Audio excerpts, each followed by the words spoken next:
अगर आपको stock market में लॉन्ग टर्म के लिए इन्वेस्टमेंट करना है, इंट्राडे ट्रेड करनी है या पोजीशन ट्रेडिंग करनी है, तो ये सारी चीज़ों को करने से पहले आपको इलेक्ट्रा के शेयर्स पर नज़र ज़रूर डालनी चाहिए।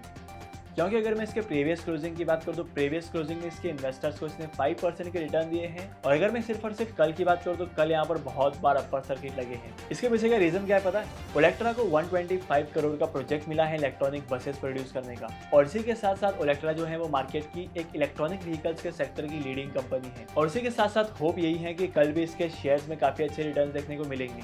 तो आपको इन शेयर्स में इन्वेस्टमेंट जरूर करना है और इस पर ध्यान जरूर देना है। नमस्कार, good morning and welcome back. स्वागत है आप सभी का आपके अपने यूट्यूब चैनल पर, जहां पर मैं आपको बताने वाला हूं स्टॉक मार्केट के लेटेस्ट अपडेट्स के बारे में। हमेशा की तरह आज का वीडियो भी काफी ज्यादा इंपॉर्टेंट होने वाला है, क्योंकि आज की वीडियो में भी बहुत सारे अपडेट्स हैं। और इसी के साथ साथ आज के इस वीडियो के एंड में मैं आपको बताने वाला हूं, अगर आप रेलवेज में इन्वेस्टमेंट करना चाहते हैं तो कौन कौन सी कंपनीज के शेयर है जहां पर आप इन्वेस्टमेंट कर सकते हैं। So let's get started. अगर अभी तक आप लोगों ने इंडियन स्टॉक मार्केट में इन्वेस्टमेंट नहीं किया है तो इन्वेस्टमेंट करने का काफी सही टाइम हो सकता है। क्योंकि अगर मैं इंडिया के जीडीपी की बात करूँ तो इंडिया की जीडीपी जो है वो काफी तेजी से ग्रो करने वाली है, और इसके पीछे का रीजन है वो मैं आपको बता देता हूँ। अगर मैं पिछले 9 महीने की बात करूँ तो पिछले 9 महीने में इंडिया ने $300 बिलियन से भी ज्यादा वैल्यू का एक्सपोर्ट किया है। और ये $300 बिलियन का जो एक्सपोर्ट है, यहाँ पर बहुत सारी चीजें इंक्लूडेड है, बहुत सारे सेक्टर्स की चीजें हैं। ये गुड्स हो सकते हैं, ये सर्विस हो सकती है, और इसके साथ साथ दोनों का कॉम्बिनेशन भी हो सकता है। तो इंडिया की इकोनॉमी में इन्वेस्टमेंट करने का ये काफी सही टाइम है। इससे पहले मैंने बहुत सारी वीडियोस में बताया था कि साल 2022 में बहुत सारे आईपीओ आने वाले हैं, और इसी के साथ साथ काफी सारे आईपीओ ऐसे हैं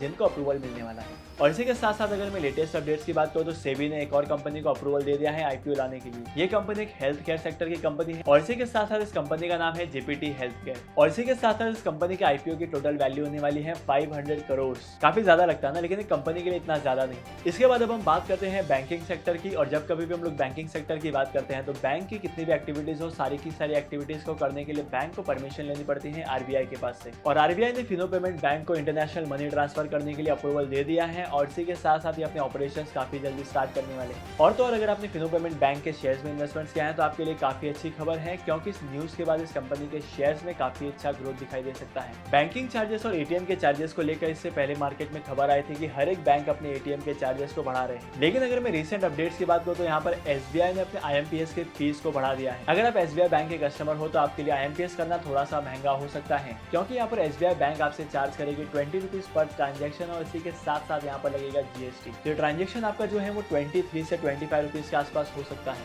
और इसी के साथ साथ इस न्यूज की वजह से एसबीआई के शेयर्स में क्या अपडेट होने वाला है, क्या हलचल होने वाला है, आप मुझे कमेंट सेक्शन में जरूर बताना। अब हम लोग आते हैं स्टार्टअप फंडिंग के ऊपर। हेल्थियंस जो एक हेल्थ केयर का स्टार्टअप है वो फंड रेस करने वाला है $54 मिलियन, मतलब इंडियन रुपीज में 403 करोड़ रुपए। और इस कंपनी को फाइनेंस करने वाली है West Bridge Capital. West Bridge Capital जो है वो टाइगर ग्लोबल की तरह एक इन्वेस्टमेंट फर्म है जो अलग अलग कंपनीज में इन्वेस्टमेंट करती है। तो यहाँ पर ये कंपनी जो है वो हेल्थियंस में $54 मिलियन का इन्वेस्टमेंट करने वाली है। 2021 तो इंडियन स्टार्टअप इकोसिस्टम के लिए काफी अच्छा था, और इसी के साथ साथ ऐसा लग रहा है कि 2022 में भी इंडियन स्टार्टअप इकोसिस्टम काफी अच्छे से ग्रो करेंगे। अगर आपको अपनी सेविंग्स का इन्वेस्टमेंट करना है तो सबसे सेफ ऑप्शन होता है बॉन्ड्स। बॉन्ड्स में आपके पैसे सेफ रहते हैं, और इसी के साथ साथ आपको इंटरेस्ट भी मिलता है। और अगर आप बॉन्ड्स में इन्वेस्टमेंट करना चाहते हैं तो आपके लिए काफी अच्छी खबर है, क्योंकि रिलायंस जियो 8000 करोड़ से रेज करने वाला है, वो भी बॉन्ड से। और मेजरली यहाँ पर रिलायंस जियो जो है वो कॉर्पोरेट बॉन्ड्स इशू करने वाला है। तो आपको क्या लगता है कि इसका इंपैक्ट रिलायंस के शेयर्स पर कितना पड़ेगा? मुझे कमेंट सेक्शन में अपना ओपिनियन जरूर बताना। अगर आपको लाइफ में कुछ अच्छा करना है अपने करियर में तो सबसे पहली चीज होती है आप खुद को डेवलप करें, और इसके साथ साथ आपकी स्किल्स को भी डेवलप करें। और जब कभी भी कुछ नया सीखने की बात आती है या स्किल्स को डेवलप करने की बात आती है तो यहाँ पर एक सबसे बड़ा प्लेटफॉर्म अपग्रेड का। और इसी के साथ साथ अपग्रेड के प्लेसमेंट्स की बात की जाए, सैलरीज की हाइक की बात की जाए,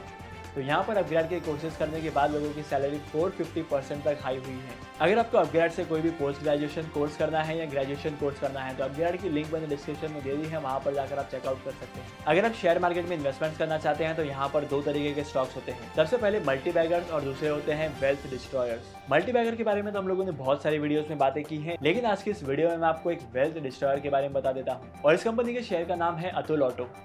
अगर मैं रीसेंट डेज की बात करूँ तो रीसेंट डेज में अतुल ऑटो के शेयर्स में और इसी के साथ साथ कंपनी की सेल्स में काफी ज्यादा गिरावट देखने को मिली है। अगर आपने इस कंपनी के शेयर्स में इन्वेस्टमेंट्स किया है तो आप लोगों ने इस कंपनी के ट्रेंड को देखा ही होगा, और इस कंपनी के सेल्स जो है वो लगातार कम होते जा रही है और इसी का असर पड़ रहा है इस कंपनी के प्रॉफिट एंड लॉस अकाउंट पर। और इसी के साथ साथ अगर आपने इस कंपनी के शेयर्स में इन्वेस्टमेंट्स किया है तो आपको सावधान रहना चाहिए। अब हम बात करते हैं फेडरल बैंक की। अगर मैं फेडरल बैंक के रिसेंट क्वार्टर के रिजल्ट्स की बात करूँ तो रिसेंट क्वार्टर में फेडरल बैंक के डिपॉजिट जो है वो 9% से इंक्रीज हुए हैं, और इसी के साथ साथ इसकी वैल्यू हो चुकी है 1,75,432 करोड़ रुपीस। और ऐसा इसलिए हुआ है क्योंकि फेडरल बैंक ने टाइप किया है फाई मनी के साथ, और जब भी हम लोग फाई मनी पर अकाउंट ओपन करते हैं तो ये अकाउंट जो है वो फेडरल बैंक में ओपन होता है। अगर आपको फाई के डेबिट कार्ड के बारे में जानना है या फाई के सेविंग अकाउंट के बारे में जानना है तो लिंक मैंने डिस्क्रिप्शन में दे दिया है, वहां पर जाकर आप चेकआउट कर सकते हैं। स्टार्टअप फंडिंग के बारे में आपको एक इंटरेस्टिंग फैक्ट बताता हूँ। 2021 में जितने भी स्टार्टअप को फंडिंग मिली है उसमें से सबसे ज्यादा फंडिंग की है सॉफ्ट बैंक ने। इंडिया के जितने भी स्टार्टअप्स ने फंडिंग रेज किया है उसका 11% पार्ट जो है वो सॉफ्ट बैंक ने फंड किया है। टाइगर ग्लोबल जो है वो इन्वेस्टमेंट करने के मामले में अभी नंबर 1 पर है। सबसे ज्यादा इंडिया में टाइगर ग्लोबल ने इन्वेस्टमेंट्स किया है और बहुत सारा इन्वेस्टमेंट्स किया है। अगर आप अपने स्टार्टअप के लिए फंड्स रेज करना चाहते हैं तो मैंने एक अलग से वीडियो में बताया है कि आप टाइगर ग्लोबल से कैसे अप्रोच कर सकते हैं फंडिंग के लिए, तो उस वीडियो को भी जरूर चेकआउट करना, आपको चैनल पर मिल जाएगी।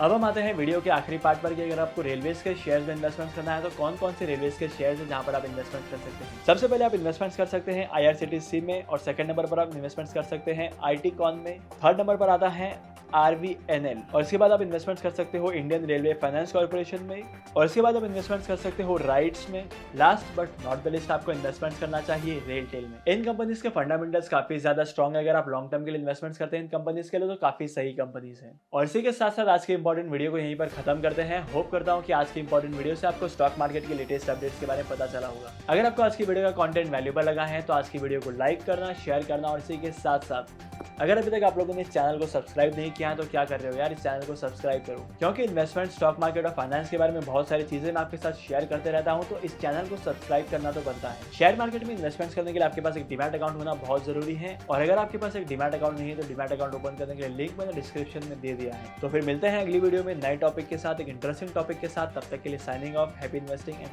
Bye bye.